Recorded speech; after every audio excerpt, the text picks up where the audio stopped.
नमस्कार दोस्तों, आज हम बात करेंगे इम्फेटिक सेंटेंसेस की। इम्फेटिक सेंटेंस जो हमेशा हम बातचीत के दौरान बोलते हैं।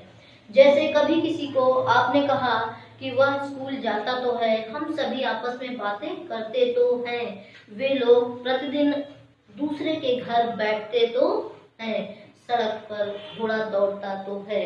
ऐसे बहुत सारे वाक्य जो हम अक्सर बातचीत के दौरान बोलते हैं। उन वाक्यों को हम किस तरह से प्रयोग करेंगे, वह किस तरह के ग्रामर के रूल में आता है, उसको जानने के लिए आज का यह वीडियो आपके लिए बहुत ही महत्वपूर्ण है। आप इसको शुरू से लास्ट तक, शुरू से अंत तक जरूर देखें और आपको बहुत सारी इंफॉर्मेशन मिलेगी और आप बहुत ही आसानी से इस तरह के ट्रांसलेशन कर लेंगे, खुद भी करेंगे और दूसरों को भी बताएंगे। दोस्तों, किस तरह से हम करेंगे, सबसे पहले इसको जानते हैं कि इम्फेटिक सेंटेंस होता क्या है। हम जानने जा रहे हैं कि इम्फेटिक सेंटेंस होता क्या है। इम्फेटिक सेंटेंस का मतलब होता है ऐसे वाक्य जिन्हें जोर दे करके बोला जाए। क्या किसे कहते हैं?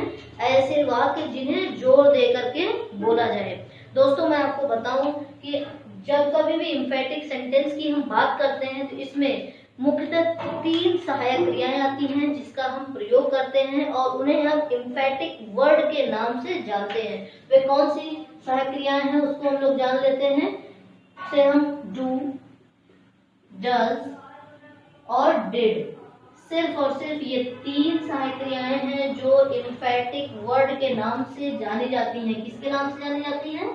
इम्फेटिक वर्ड के नाम से जानी जाती हैं। अगर हमें ये तीनों इम्फेटिक वर्ड्स के एप्लीकेशन यूजेस पता है तो हम आसानी से ट्रांसलेशन कर लेते हैं। अब बात आती है कि जब कभी भी हमने बात कर ली कि इम्फेटिक सेंटेंस में हम इम्फेटिक वर्ड्स का इस्तेमाल करते हैं तो हम इसको हिंदी से इंग्लिश में कैसे बनाते हैं, तो उसको जानने के लिए मैं आपको बताऊं कि जब कभी भी किसी वाक्य में तो शब्द आए, हम इस तरह से समझ सकते हैं, जब कभी भी किसी भी हिंदी वाक्य में तो शब्द आएगा तो तुरंत हमारे दिमाग में एक मैसेज आना चाहिए कि हमें डू, डज, डिड में से means one of them we have to apply, हमें इन तीनों में से किसी एक का प्रयोग करना है।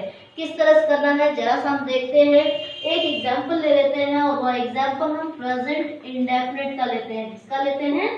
प्रेजेंट इंडेफिनिट टेंस का हम एग्जांपल लेते हैं, क्योंकि प्रेजेंट इंडेफिनिट में हम जानते हैं कि जब कभी भी किसी भी हिंदी वाक्य अंत में ता है, ती है, ते है, ताहू आता है तो उसे हम प्रेजेंट इंडेफिनिट कहते हैं। कुछ वैसे ही एग्जांपल हम लेने जा रहे हैं जिसके अंत में इस तरह के शब्द आप देखेंगे। दोस्तों, किस तरह से देखिए, एक एग्जांपल हम लोग ले रहे हैं, एक उदाहरण ले रहे हैं। जैसे वह उसे जानता है, मान लीजिए एक वाक्य है वह उसे जानता है, तो आप इसे कहेंगे ये प्रेजेंट इंडेफिनिट है क्योंकि यह अपनी पहचान लेकर के आया है। लेकिन हम प्रेजेंट इंडेफिनिट की बातें नहीं कर रहे हैं, हम किसकी बात कर रहे हैं? एम्फेटिक सेंटेंस की। यह उदाहरण मैंने आपको इसलिए दिया क्योंकि इसमें सिर्फ थोड़ा सा चेंज होता है, वह एम्फेटिक सेंटेंस बन जाता है। सिर्फ इसके बीच में हम ये तो शब्द लेकर के आ जाते हैं तो यह एम्फेटिक सेंटेंस कहलाता है। वह उसे जानता तो है, इस तरह से वाक्य कहेंगे तो वह एम्फेटिक सेंटेंस कहलाएगा। इस तो शब्द के लिए प्रेजेंट इंडेफिनिट में हम क्या इस्तेमाल करेंगे? डू या फिर डज का इस्तेमाल करेंगे। दोस्तों, मैं आपको बताऊं कि डू का प्रयोग हमेशा हम प्लूरल नंबर ऑफ सब्जेक्ट के लिए करते हैं, मतलब बहुवचन कर्ता के लिए करते हैं। बहुवचन कर्ता हमारे कौन कौन से होते हैं? बहुत सही, आई, वी, यू, दे, या फिर कोई समूह हो सकता है, ग्रुप हो सकता है। दोस्तों, आपने जान लिया होगा कि डू एक ऐसा एम्फेटिक वर्ड है जिसका हम हमेशा plural number of subject I, we, you, they, group के साथ ही प्रयोग करते हैं। तो प्रेजेंट इंडेफिनिट के ट्रांसलेशंस में हमेशा हम एम्फेटिक सेंटेंसेस में जब देखते हैं तो अगर सहायक क्रिया हम डज का प्रयोग कर रहे होते हैं तो वहां पर हम सिंगुलर नंबर ऑफ सब्जेक्ट ही पाते हैं। वो कौन से होते हैं? जैसे ही, शी, इट, नेम, या कोई वस्तु विशेष हो सकती है, थिंग्स हो सकती है, ठीक है। और थिंग मतलब एक कोई होगा। नाम का मतलब जैसे कोई मेल, फीमेल या फिर एनिमल, ह्यूमन बीइंग, कोई भी हो सकते हैं। देखिए, इसमें से कुछ भी आएगा, ही, शी, इट, नेम तो हम डज का यूज करते हैं, और जब कभी आई, वी, यू, दे ग्रुप की बात करेंगे तो डू का यूज करेंगे। कैसे वाक्यों में, एक एग्जाम्पल यहाँ लिखा हुआ है, वह उसे जानता तो है। इसमें हम एक छोटा सा रूल अप्लाई करते हैं, बहुत ही आसान रूल है। देखिए, सबसे पहले हम सब्जेक्ट लगा देते हैं। सब्जेक्ट हमें मालूम चल गया है कि अगर प्लूरल नंबर हुआ तो हमें डू लगाना है हेल्पिंग वर्ब को, और अगर जो है कि सब्जेक्ट हमारा सिंगुलर नंबर है तो हमें डज लगाना है हेल्पिंग वर्ब। तो सब्जेक्ट हम सबसे पहले इसमें से कोई एक सब्जेक्ट आएगा उसे हम इस्तेमाल करेंगे। फिर हम एम्फैटिक वर्ड का इस्तेमाल करते हैं। ठीक है, हम चाहे तो इसे एम्फैटिक वर्ड हम ऐसे लिख सकते हैं, EW लिख सकते हैं, या फिर हम इसको डू और डज से डिनोट कर सकते हैं, यहाँ पर इंगित कर सकते हैं। फिर हमें जो है कि वर्ब का हमेशा फर्स्ट फॉर्म ही इस्तेमाल करना है। ठीक है, फिर उसके बाद हमें ऑब्जेक्ट का इस्तेमाल करना है, अदर वर्ड का इस्तेमाल करना है। दोस्तों, आपके सामने रूल है, यहाँ लिखा हुआ है, और एक छोटा सा ट्रांसलेशन ऊपर हमें प्रैक्टिस के लिए दिया हुआ है। जरा सा हम इसे ट्रांसलेट करके देखते हैं। वह उसे जानता तो है। कौन जानता है? वह। ठीक है, वह कार्य क्या करता है? जानने का। तो ये हमारा वर्ब हुआ, किसे जानता है? उसे जानता है, ये हमारा ऑब्जेक्ट हो गया। दोस्तों, ये तो शब्द जो है यही क्या है हमारा? एम्फैटिक वर्ड है। क्या है? एम्फैटिक वर्ड है। और इसी एम्फैटिक वर्ड की इंग्लिश क्या लिखी हुई है? डू और डज। डू किसके साथ लगाते हैं? प्लूरल नंबर के साथ, और डज किसके साथ लगाते हैं? सिंगुलर नंबर के साथ। तो यहाँ पर हम देख रहे हैं कि यहाँ वह लिखा हुआ है। वह का मतलब क्या हुआ कि यह एक सिंगुलर नंबर है।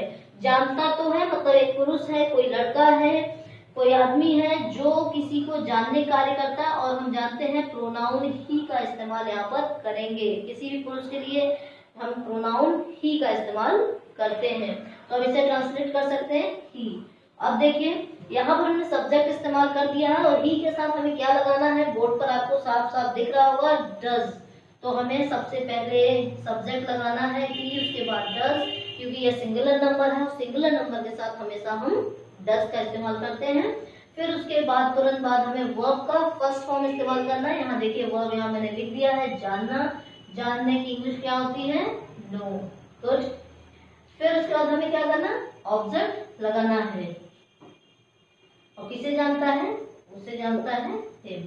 ये देखिए, हमारा सब्जेक्ट हुआ, ये हमारा एम्फैटिक वर्ड हुआ, ये वर्ब फर्स्ट हुआ, और ये हमारा ऑब्जेक्ट हुआ। आप मैच कर सकते हैं। जो रूल आपको बताया गया है वही रूल एज इट इज यहाँ पर लिखा हुआ है। आई होप कि आपको समझ में आया होगा। ऐसे बहुत सारे ट्रांसलेशन अभी मैं आपको देती हूँ करने को, आप आसानी से इसको कर सकते हैं। कुछ और ट्रांसलेशन दोस्तों, जैसे आपको अगर किसी ने कहा कि वह सड़क पर दौड़ता तो है, तो आप ऐसे किसी ट्रांसलेशन करेंगे किस तरह से? वह सड़क पर दौड़ता तो है, तो आप क्या करेंगे? ही दौड़ता तो है, तो की इंग्लिश लगा देंगे। ही के साथ हमें क्या लगाना अभी बताया मैंने? डज। He does. और क्या करता है? वह दौड़ने कार्य करता है, रन। ठीक है, और कहाँ दौड़ता है? On the road.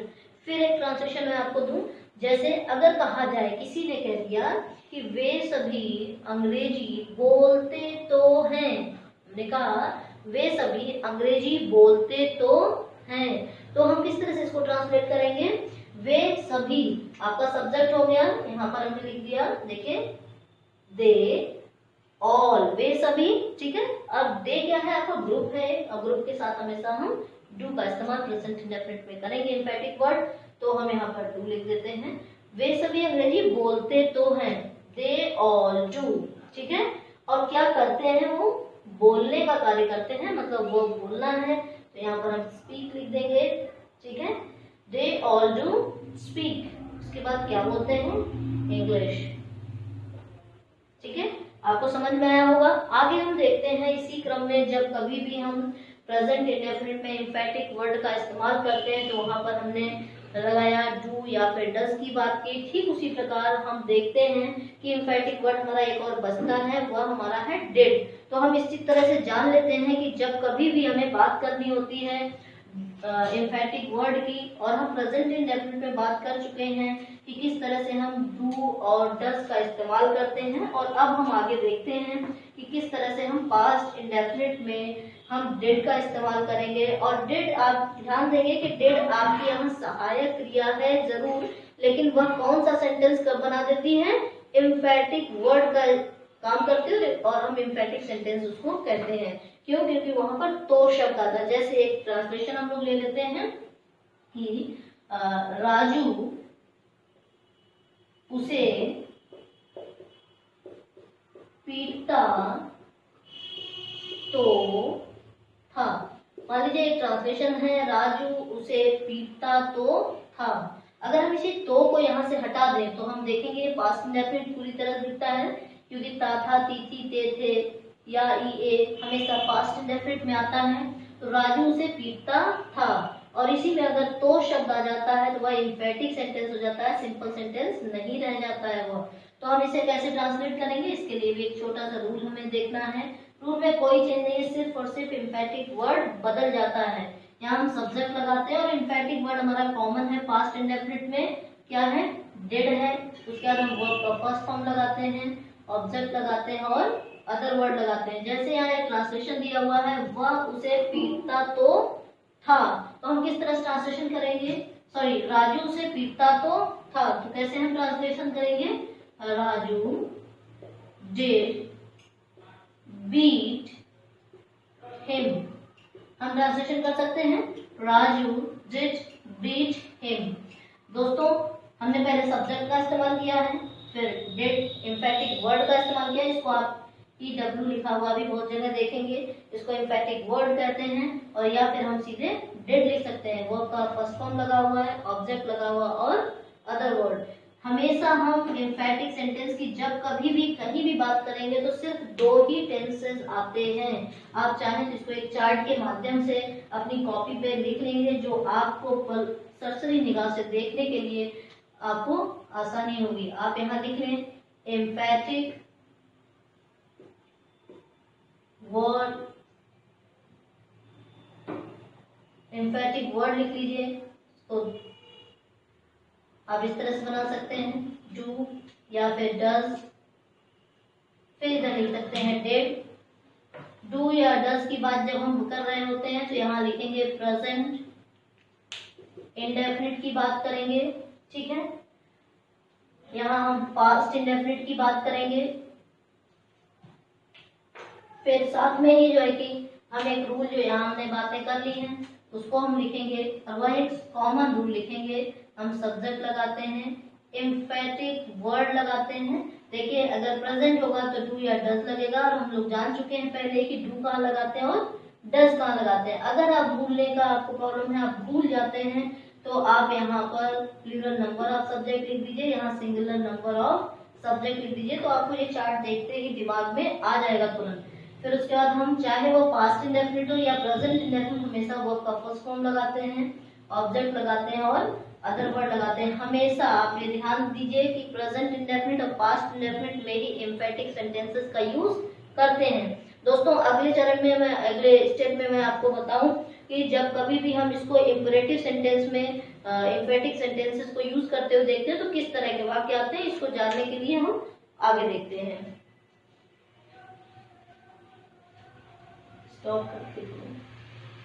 Past indefinite sentences में हम जब भी एम्फेटिक सेंटेंस की बात कर रहे थे तो हमने ये बात कही आपसे कि पास्ट इंडेफिनिट में पहचान होती है इन वाक्यों की कि ता था, ती थी, ते थे आता है, या फिर या, ई, ए, इसमें से कुछ भी एक आ सकता है, ठीक है। और कभी कभी क्या होता है कि हम एम्फेटिक सेंटेंस में जब ट्रांसलेशन देखते हैं तो यह पहचान तो लेकर के आता है। जैसे हमने अभी ट्रांसलेशन किया था कि वह बोलता तो था, तो हमने देखा था था आया था और इसके बीच में क्या आया था, तो आया था। लेकिन कभी कभी बातचीत करते समय हम ये देखते हैं कि इन वाक्यों के बाद या, ई, ए के बाद तो सही भी आता है, तो हम उसे ट्रांसलेट कैसे करेंगे, इसकी कोई अलग से इंग्लिश नहीं है, ये एम्फेटिक वर्ड के माध्यम से ही किया जाता है। किस तरह से किया जाता है, उसने पत्र लिखा तो सही। अगर हम तो सही हटा दें तो आप देखिए पास्ट इंडेफिनिट आपको दिखेगा, उसने पत्र लिखा, मतलब ये पास्ट इंडेफिनिट है कि बीती हुई बात को कहा जा रहा है। लेकिन अगर कहा जाए उसने पत्र लिखा तो सही, मतलब कोई नाराज हो रहा है कि ये कोई तरीका है कि इतने दिन बाद उसने जवाब दिया या इतने दिन बाद उसने पत्र लिखा। तो अगला आप या कोई भी व्यक्ति कहता है उसने पत्र लिखा तो सही, देर आए दुरुस्त आए, इस तरह की बातें करते हैं हम। तो उसमें अगर एक सेंटेंस है कि उसने पत्र लिखा तो सही, तो इसको हम किस तरह से ट्रांसलेट करते हैं? बहुत आसान है, जिस तरह से अभी हमने ट्रांसलेशन पीछे किया है वैसे ही करना है।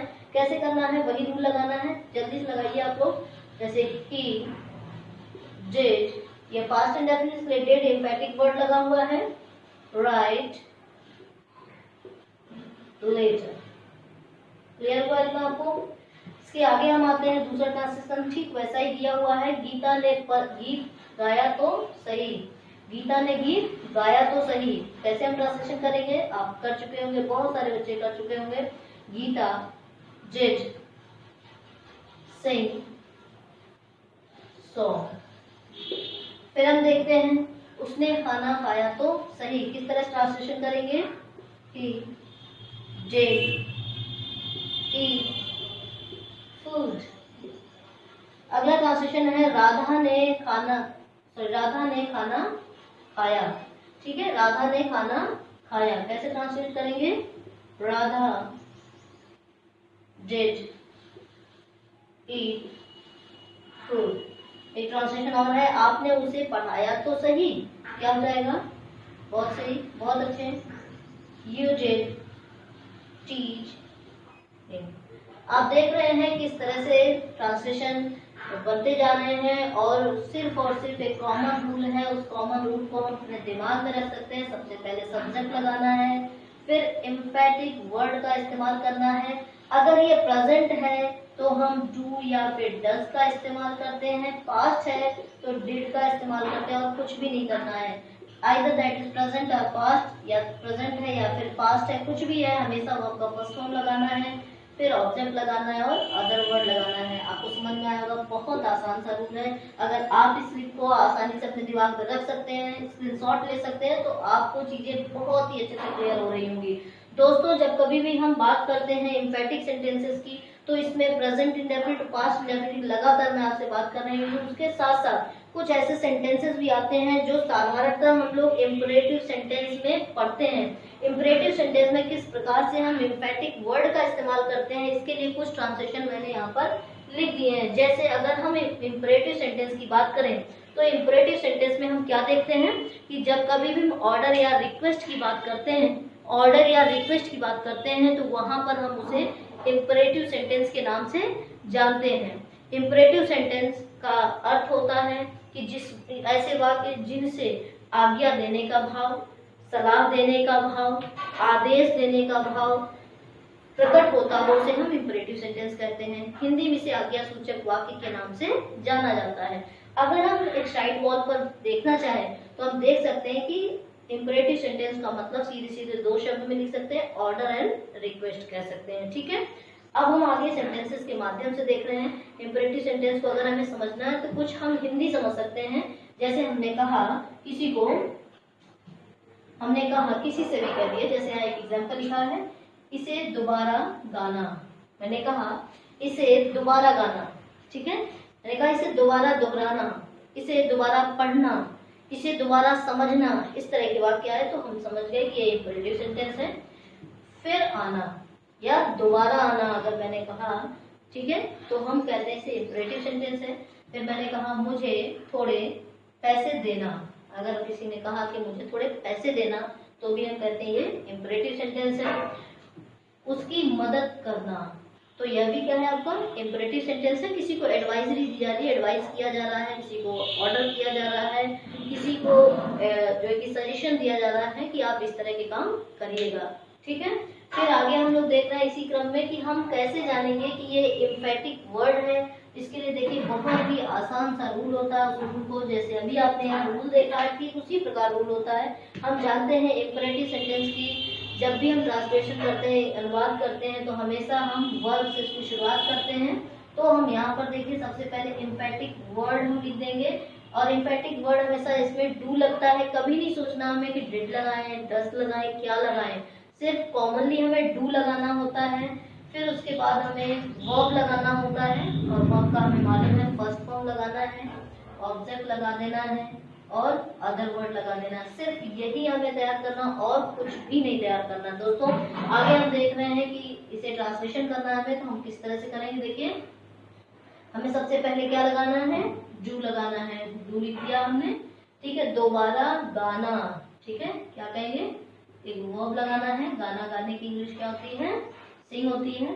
डू सिंग, और दोबारा की इंग्लिश क्या होती है, अगेन, और इसे की इंग्लिश क्या होती है, इट। कर लिया आपने। आगे की ट्रांसलेशन भी बहुत सारे स्टूडेंट्स कर चुके होंगे, क्योंकि यह रूल देखते ही किसी को भी ट्रांसलेशन आसानी से आ जाता है। फिर जरूर आना, किस तरह से कहेंगे बताइए जल्दी से। डू कम अगेन, ठीक है। फिर यहाँ आते हैं हम लोग, मुझे थोड़े पैसे जरूर देना, किस तरह से कहेंगे, डू, ठीक है। देने की इंग्लिश हम लोग कहेंगे गिव, थोड़े पैसे फ्यू मनी, या फिर हम सम मनी कर सकते हैं। फिर उसकी मदद करना जरूर, तो कैसे हम ट्रांसलेशन करेंगे, डू हेल्प हिम। आपने देखा किस तरह से ट्रांसलेशन हो रहे हैं, रूल वही है जो हम पीछे पढ़ चुके हैं। हम इसको पहचानेंगे कैसे, ये बहुत बड़ी समस्या है। किस तरह से हम करेंगे, इसको देखने के लिए हम लोग देखते हैं। एक छोटा सा रूल हम अगर दिमाग में रख लें कि अगर हम किसी भी वाक्य में एम्फेटिक सेंटेंस देख रहे हैं और इम्परेटिव सेंटेंस में उसका प्रयोग है, तो सिर्फ हम दो शब्दों को रख लें दिमाग में कि अगर किसी वाक्य में इम्परेटिव सेंटेंस आया और एम्फेटिक वर्ड की बात की जा रही है, तो वहां पर हमेशा जरूर या अवश्य शब्द हमें दिख जाएगा। तो हम क्या करेंगे, हम सिर्फ एक साइड वॉल का रूल लगा लेंगे जो यहाँ लिखा गया ऑलरेडी।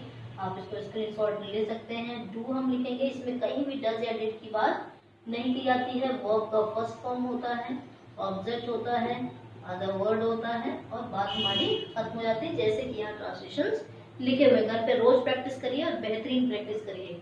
फिर एक आखिरी में मैं आपको एक छोटा सा रूल और जोड़ना चाह रही हूँ इसमें, जिसके माध्यम से एम्फेटिक वर्ड उसको भी